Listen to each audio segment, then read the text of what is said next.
आज से हम शुरू करने वाले हैं बेस्ट म्यूचुअल फंड 2025 की एक पूरी सीरीज। इस पूरे सीरीज के अंदर हम कुछ म्यूचुअल फंड कैटेगरी को टच करेंगे and in mutual fund category में से मैं बेस्ट म्यूचुअल फंड निकालने वाला हूं। बट एक बात का ध्यान रखिएगा, मैं एक पैरामीटर लेके चलूंगा एंड उस पैरामीटर के बेसिस पे जो म्यूचुअल फंड उस पैरामीटर में फिट होता है, मैं केवल उसी म्यूचुअल फंड के बारे में आपको बताने वाला हूं। उसी म्यूचुअल फंड को अच्छे से हम रिसर्च करने वाले हैं। अगर उस पैरामीटर के भीतर कोई भी म्यूचुअल फंड नहीं आता है, मैं उसको साफ साफ बाहर निकाल दूंगा। तो आपका कुछ और पैरामीटर हो सकता है, मेरा कुछ और पैरामीटर है। तो इन्वेस्ट करने से पहले एक बार जरूर रिसर्च कर लीजिएगा। ये कोई रिकमेंडेड वीडियो नहीं है, या इस पूरे सीरीज के अंदर में कोई भी वीडियो रिकमेंडेड नहीं होने वाली है। मैं केवल अपना ओपिनियन आपके सामने रखने वाला हूं। मैं कुछ पैरामीटर सेट करके रखा हूं, उस पैरामीटर में अगर वो म्यूचुअल फंड फिट होता है तभी मैं आपके सामने उस म्यूचुअल फंड को दिखाने वाला हूं। तो इस पूरे सीरीज को अच्छे से वॉच करिएगा, अच्छे से सीखिएगा, बहुत कुछ आपको सीखने को मिलेगा और अच्छे अच्छे म्यूचुअल फंड के बारे में जानने को भी मिलेगा।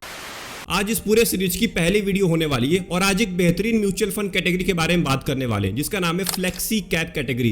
ये जो कैटेगरी है ना, ये मेरी बहुत ही फेवरेट कैटेगरी है और बहुत सारे लोग आज के टाइम में फ्लेक्सी कैप की तरफ मूव कर रहे हैं। लार्ज कैप से मिड कैप से लोग चाहते हैं कि मेरा पैसा हर जगह इन्वेस्ट किया जाए, लार्ज कैप में भी, मिड कैप में भी, स्मॉल कैप में भी। बट एक बात का ध्यान रखिएगा, फ्लेक्सी कैप कैटेगरी जैसी एक और कैटेगरी होती है जिसका नाम है मल्टी कैप कैटेगरी। तो इन दोनों कैटेगरी के बारे में आज हम बात करने वाले हैं, क्योंकि दोनों आपस में लगभग मिलते जुलते हैं। अगर बात करें मल्टी कैप की, तो वहां पे एक रेस्ट्रिक्शन होता है कि आपको 25% लार्ज कैप में डालना है, 25% मिड कैप में डालना है, 25% स्मॉल कैप में डालना है। मतलब कि 75% इक्विटी में इन्वेस्ट करना ही होता है। बट जो फ्लेक्सी कैप कैटेगरी होता है, इसमें से वो रेस्ट्रिक्शन पूरी तरह से हट जाता है कि आपको 25% स्मॉल कैप में डालना है, 25% मिड कैप में डालना है। यहां पे 65% पैसे को इक्विटी में इन्वेस्ट किया जाना चाहिए। उस 65% में फंड मैनेजर जहां चाहे वहां पैसा इन्वेस्ट कर सकता है। अब अगर हम flexi cap and multi cap के रिस्क के बारे में बात करें, तो मल्टी कैप में ज्यादा रिस्क होता है कंपेयर टू फ्लेक्सी कैप, क्योंकि मल्टी कैप में क्या होता है ना कि वहां पे एक रेस्ट्रिक्शन होता है कि आपको 25% स्मॉल कैप में डालना ही डालना है। और जब मार्केट क्रैश होता है, जब मार्केट नीचे गिरता है,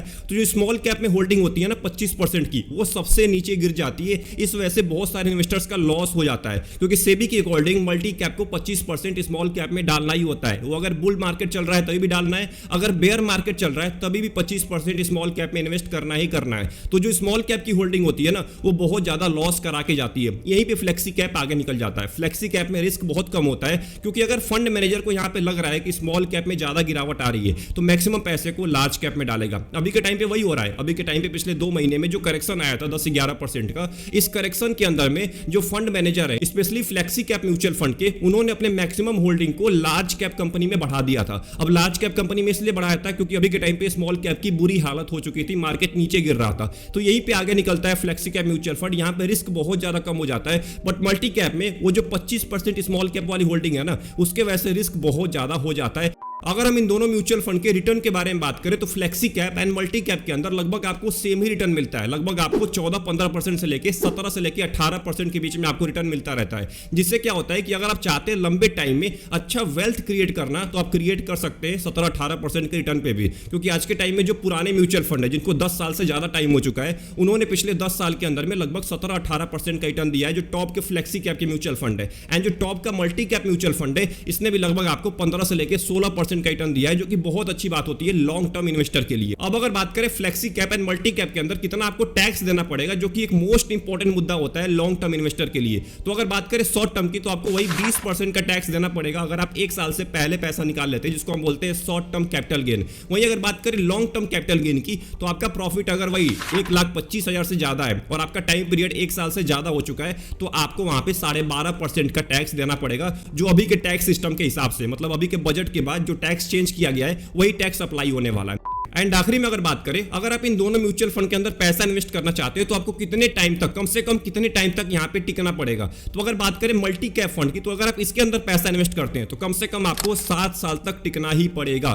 क्योंकि क्या होता है ना, मल्टी कैप के अंदर मैंने बताया था ना आपको, 25% स्मॉल कैप में, 25% मिड कैप में। तो जो ये मिड कैप और स्मॉल कैप वाली होल्डिंग होती है ना, इसमें रिस्क सबसे ज्यादा होता है। वहीं अगर बात करें फ्लेक्सी कैप की, तो इसके अंदर 5 साल से लेकर 7 साल के बीच में मिनिमम होल्डिंग आप रख सकते हैं। अगर आप चाहते हैं अगले 5 साल के लिए भी पैसा इन्वेस्ट करना, तो आप फ्लेक्सी कैप के अंदर जा सकते हैं। तो ये तो हमने बात कर लिया अभी के टाइम में कि आखिर में फ्लेक्सी कैप और मल्टी कैप के बीच में क्या डिफरेंस है, एंड इन दोनों के डिफिनेशन के बारे में जान लिया, टैक्स के बारे में जान लिया, हमने रिटर्न के बारे में जान लिया, रिस्क के बारे में जान लिया। अब आते हैं मोस्ट इंपॉर्टेंट मुद्दे के ऊपर कि आखिर में कौन से फ्लेक्सी कैप और मल्टी कैप के म्यूचुअल फंड होने वाले जिसमें आपको 2025 के अंदर पैसा इन्वेस्ट करने के बारे में सोचना है। तो चलिए चलते हैं स्क्रीन के ऊपर और उस म्यूचुअल फंड को निकालते हैं। यहां पे बहुत सारे म्यूचुअल फंड होने वाले हैं फ्लेक्सी कैप और मल्टी कैप में से, उसमें से हम कुछ पैरामीटर का यूज करेंगे और उस पैरामीटर के बेसिस पे हम कुछ म्यूचुअल फंड निकालने वाले हैं। तो अगर आप यहां पे ध्यान से देखेंगे तो मैंने कुछ पैरामीटर का यूज किया है। इन पैरामीटर को यूज करने के बाद 170 फ्लेक्सी कैप और मल्टी कैप में से मैंने केवल 17 म्यूचुअल फंड छाते हैं, मतलब कि 17 म्यूचुअल फंड मैंने निकाले 170 म्यूचुअल फंड में से।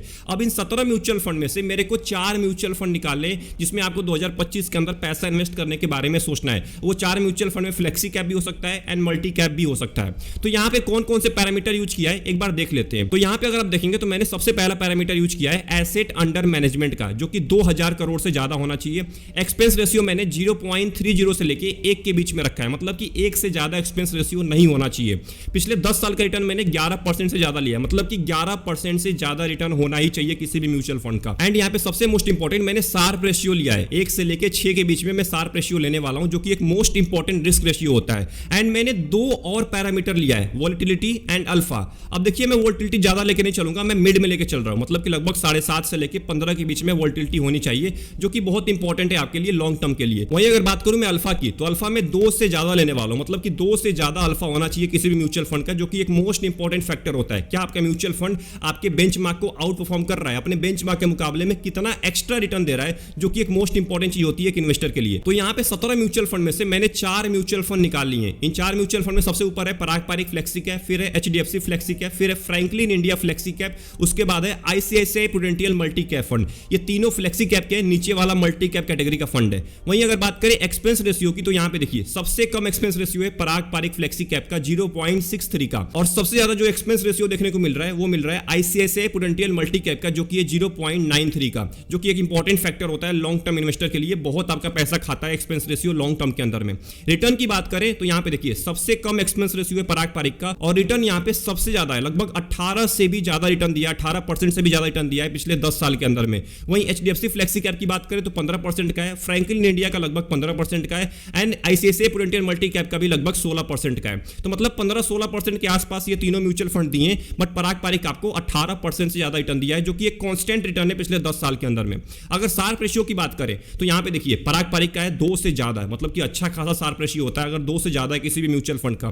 HDFC का भी 2 से ज्यादा है, फ्रैंकलिन इंडिया का 2 से कम है, 1.65 का है, and ICICI prudential multi cap का भी 2 से ज्यादा है, मतलब कि सभी म्यूचुअल फंड का लगभग अच्छा खासा शार्प रेशियो आपको देखने को मिल रहा है। बट यहां पे सबसे मोस्ट इंपॉर्टेंट वोलेटिलिटी की अगर बात करें तो सबसे कम वोलेटाइल है पराग पारिक फ्लेक्सी कैप फंड, उसके बाद आपका नाम आता है HDFC फ्लेक्सी कैप का, उसके बाद नाम आता है ICICI प्रूडेंशियल मल्टी कैप का, और सबसे ज्यादा वोलेटाइल है Franklin India flexi cap fund. तो अगर आप वोलेटिलिटी के पर्पस से देखेंगे तो पराग पारिक फ्लेक्सी कैप यहां पे आपको आगे निकलता हुआ नजर आ रहा है। एंड आखिरी में अगर बात करें अल्फा की, जो कि एक सबसे मोस्ट इंपॉर्टेंट चीज होती है किसी भी म्यूचुअल फंड के अंदर आपको देखना ही चाहिए। अगर बात करें पराग पारिक की तो 3.68 का है, वहीं सबसे ज्यादा जो अल्फा है वो HDFC फ्लेक्सी कैप का है 4.70 का। एंड वहीं अगर बात करें फ्रैंकलिन इंडिया फ्लेक्सी कैप की तो इसका अल्फा अभी के टाइम पे 2.78 का है, and ICICI prudential multi cap का है 3.78 का। मतलब कि अगर ये आपको देखने को मिल रहा है ना 3 का अल्फा, 4 का अल्फा, 2 का अल्फा, इसका मतलब अपने बेंचमार्क से जो एक्स्ट्रा रिटर्न दिए हैं वो ये बताता है अल्फा, मतलब कि अगर 1% का रिटर्न दे रहा है बेंचमार्क तो ये उसके जगह पे 4% का रिटर्न देगा, जो कि मोस्ट इंपॉर्टेंट चीज होती है किसी भी म्यूचुअल फंड के लिए। तो यहां तक तो हमने उन सारे फ्लेक्सी कैप म्यूचुअल फंड और मल्टी कैप म्यूचुअल फंड में से वो 4 म्यूचुअल फंड निकाल लिए हैं कुछ पैरामीटर के बेसिस पे। फिर से मैं बोलता हूं आपका पैरामीटर अलग हो सकता है, आप अलग तरीके से रिसर्च करते होंगे। जिस तरीके से मैं रिसर्च करता हूं उस तरीके से मैंने यहां पे दिखाने की कोशिश किया है, मैंने अपना ओपिनियन रखा है। तो मेरे पैरामीटर के बेसिस पे ये 4 म्यूचुअल फंड निकल के आए। अब इन 4 म्यूचुअल फंड का हम रोलिंग रिटर्न चेक करते हैं पिछले 5 साल का, मतलब कि हर 5 साल के अंदर में कितना रिटर्न दिए हैं, कौन सबसे ज्यादा रिटर्न दिया है और कौन टॉप पे बैठा हुआ है हर 5 साल के अंदर में रोलिंग रिटर्न के मामले में। तो सबसे पहले हम बात करें फ्लेक्सी कैप की, तो मैंने वो 3 म्यूचुअल फंड लिया है फ्लेक्सी कैप के, HDFC, Parag Parikh and Franklin India. ये तीनों फ्लेक्सी कैप के हैं, एक मैं बाद में लूंगा क्योंकि वो मल्टी कैप का है तो उसका मैं मल्टी कैप कैटेगरी से कंपेयर करूंगा। अभी मैं फ्लेक्सी कैप कैटेगरी से कंपेयर करने वाला हूं। तो यहां पे अगर आप देखेंगे पिछले 5 साल के रोलिंग रिटर्न के बारे में, तो सबसे ऊपर वाली जो आपको लाइन दिख रही है हरी वाली, ये पराग पारिक की लाइन है। जो आपको ब्लू वाली लाइन दिख रही है, ये ब्लू वाली लाइन HDFC फ्लेक्सी कैप की है, और जो ऑरेंज कलर की लाइन है ये आपको दिख रही है फ्रैंकलिन इंडिया फ्लेक्सी कैप की, और सबसे नीचे वाली जो लाइन है ना, ये लाइन है फ्लेक्सी कैप कैटेगरी की। तो मतलब फ्लेक्सी कैप कैटेगरी तो सबसे नीचे है, इसका मतलब इन तीनों म्यूचुअल फंड ने अपने कैटेगरी को बीट किया है हर 5 साल के अंदर में, जो कि बहुत अच्छी बात होती है। बट अगर बात करें पराग पारिक की, तो पराग पारिक देखिए हर 5 साल के अंदर में टॉप पे रहा है। उसके बाद आपको देखने को मिल रहा है, बट यहां पे आपको थोड़ा सा अगर आप देखेंगे ध्यान से, तो यहां पे अगर आप देखेंगे तो फ्रैंकलिन इंडिया थोड़ा सा ऊपर निकल गया है एचडीएफसी फ्लेक्सी कैप से, जो कि एक मोस्ट इंपॉर्टेंट चीज होती है। तो अगर हम यहां पे इन तीनों म्यूचुअल फंड के रोलिंग रिटर्न के बारे में बात करें कि हर 5 साल के अंदर में कितना रिटर्न दिया है, एवरेज, मीडियन, मैक्सिमम और मिनिमम रिटर्न, तो यहां पे अगर बात करें फ्रैंकलिन इंडिया की, तो इसने 5 साल, किसी भी 5 साल के अंदर में जो एवरेज रिटर्न दिया है वो लगभग 18% का दिया है। एचडीएफसी फ्लेक्सी कैप 18% का, वहीं पराग पारिक 22% का रिटर्न दिया है, वहीं कैटेगरी एवरेज का केवल 13% का रिटर्न है। मतलब कि पराग पारिक बहुत आगे है इन दोनों म्यूचुअल फंड के कंपैरिजन में। मीडियन रिटर्न की बात करें तो 18% का फ्रैंकलिन इंडिया का है, 18% का एचडीएफसी फ्लेक्सी कैप का है, एंड पराग पारिक का लगभग 23% का है। एंड अगर हम यहां पे मैक्सिमम रिटर्न के बारे में बात करें तो फ्रैंकलिन इंडिया 26% का मैक्सिमम रिटर्न दिया है किसी भी 5 साल के अंदर में। यहां पे एचडीएफसी की बात करें तो 25% का रिटर्न है, एंड पराग पारिक की बात करें तो 27% का रिटर्न है। वहीं अगर मिनिमम रिटर्न की बारे में बात करें, जब मार्केट नीचे गिरता है उस टाइम पे कितना यहां पे रिटर्न है, तो फ्रैंकलिन इंडिया का लगभग 10% का मिनिमम रिटर्न है, एचडीएफसी फ्लेक्सी कैप का 10% का, एंड पराग पारिक का है 27% का, जो कि एक मोस्ट इंपॉर्टेंट चीज होती है लॉन्ग टर्म इन्वेस्टर के लिए। एंड आखिरी में अगर हम बात करें रिटर्न डिस्ट्रीब्यूशन की, जो कि एक मोस्ट इंपॉर्टेंट फैक्टर होता है रोलिंग रिटर्न देखते वक्त, यहां पे आपको यह बताता है कि आपका म्यूचुअल फंड कितना परसेंट ऑफ टाइम्स 0 से लेके 8% के बीच में रिटर्न दिया है या 20% से ज्यादा रिटर्न दिया है। तो अगर बात करें इन तीनों फ्लेक्सी कैप की, तो यहां पे देखिए 0 से लेके 8 के बीच में कभी भी इन्होंने रिटर्न नहीं दिया है, 8 से लेके 10 के बीच में भी रिटर्न नहीं दिया है, 10 से लेके 12 के बीच में Franklin India and HDFC flexi cap ने आपको 11% और 4% ऑफ टाइम्स रिटर्न दिया है। वहीं 12 से लेके 15% के रिटर्न के बीच बात करें तो फ्रैंकलिन इंडिया ने आपको लगभग 25% ऑफ टाइम 12 से लेके 15% के बीच में रिटर्न दिया है। वहीं एचडीएफसी ने 21%, पराग पारिक यहां पे भी नहीं है। अगर बात करें 15 से लेके 20% के बीच में, तो 28% ऑफ टाइम फ्रैंकलिन इंडिया ने रिटर्न दिया यहां पे, एचडीएफसी ने लगभग 41% ऑफ टाइम, एंड पराग पारिक ने लगभग आपको 38% ऑफ टाइम 15 से लेके 20% के बीच में रिटर्न दिया है। एंड सबसे मोस्ट इंपॉर्टेंट, 20% से ज्यादा किसी भी 5 साल के अंदर में इन म्यूचुअल फंड ने कितना परसेंट ऑफ टाइम रिटर्न दिया है, तो फ्रैंकलिन इंडिया ने लगभग 36% ऑफ टाइम दिया है, एचडीएफसी फ्लेक्सी कैप ने 32% ऑफ टाइम, एंड पराग पारिक ने लगभग 61% ऑफ टाइम, जो कि एक मोस्ट इंपॉर्टेंट चीज होती है किसी भी इन्वेस्टर के लिए। 61% ऑफ टाइम 20% से ज्यादा ही रिटर्न दिया है किसी भी 5 साल के अंदर में, अगर हम पिछले 5 साल की बात करें। एंड अगर हम उस मल्टी कैप की बात करें, यानी कि आईसीआईसीआई प्रूडेंशियल मल्टी कैप की, तो यहां पे मैंने इसके कैटेगरी एवरेज से कंपेयर किया है। तो यहां पे अगर देखेंगे तो कैटेगरी एवरेज के लगभग आपको बराबर रिटर्न देखने को मिल रहा है इस मल्टी कैप का, क्योंकि अगर आप यहां पे देखेंगे रिटर्न स्टैटिक्स में आएंगे यहां पे, तो जो एवरेज रिटर्न है किसी भी 5 साल के अंदर में वो लगभग 17% का है। वहीं इक्विटी मल्टी कैप का 16% का है, मतलब कि अपने कैटेगरी एवरेज के आसपास ही आपको रिटर्न देखने को मिल रहा है। मीडियन रिटर्न 18% का है, वहीं मल्टी कैप कैटेगरी का 17% का है। मैक्सिमम रिटर्न आईसीआईसीआई प्रूडेंशियल का लगभग 26% का है, एंड मल्टी कैप कैटेगरी का 24% का है। मिनिमम रिटर्न लगभग 10% का दिया है, और इसके मल्टी कैप कैटेगरी ने भी लगभग 9% का मिनिमम रिटर्न दिया है। नेगेटिव रिटर्न आपको देखने को नहीं मिल रहा है। वहीं अगर बात करें रिटर्न डिस्ट्रीब्यूशन की, तो 0 से लेके 8% के बीच में कोई रिटर्न नहीं है, 8 से लेके 10% के बीच में भी कोई रिटर्न नहीं है, बट 10 से लेके 12% के बीच में 14% of times ICICI prudential multi cap ने आपको रिटर्न दिया है 10 से लेके 12% के बीच में।